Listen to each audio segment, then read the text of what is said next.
Tom, let me start with you. What are we gleaning from these latest numbers?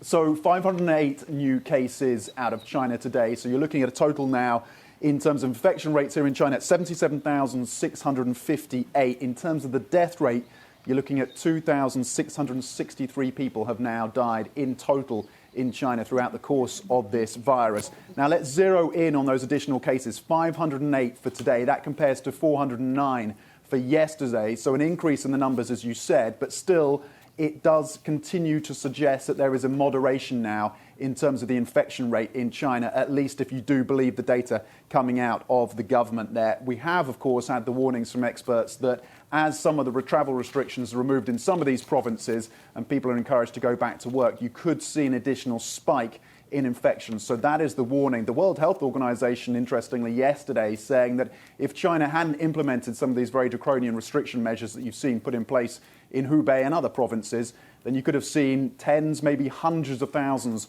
of additional cases. And Yvonne, as we get news of yet more cases in South Korea, taking that total to almost 900 cases in that country, this has really become a global concern, isn't it? Everywhere from Italy to Iran seeing cases.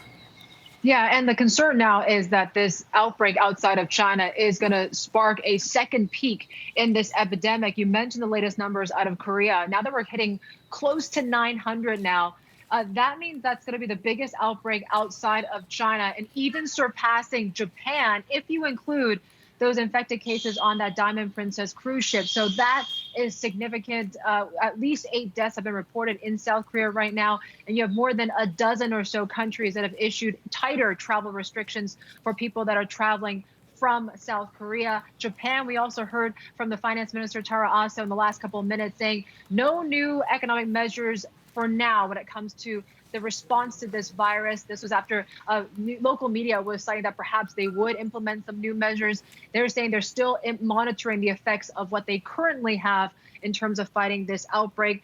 Italy as well has been really the hotspot in Europe. They are now seeing more than 200 cases there. And essentially you do have the prosperous regions in the up north in and around Milan, which is in a virtual lockdown right now, the financial hub essentially. And so this virus threatening to push an already weak economy into recession. And what's adding to the concerns is that they don't exactly know how this disease traveled to Italy in the first place. And it's only happening, they said, the spread in hospitals. You also mentioned about the Middle East. We saw at least 12 deaths reported, official deaths right now in Iran, and new cases, the first in Afghanistan, Kuwait, as well as Bahrain.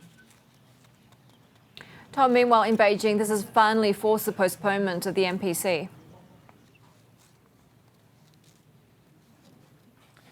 Yes, the annual parliamentary session. Look, in terms of the significance, the practical significance is probably limited, but symbolically, because this is a big piece of pageantry and stagecraft by the Communist Party, it happens every year, normally on or around March the 5th. The fact that it's been postponed is, of course, significant in that respect. First time probably since around 1985, at least for a few decades. In terms of what they normally do, you normally get 3,000 delegates from across the country coming to the capital, and they work and sign off on economic goals and targets for the year's policy priorities.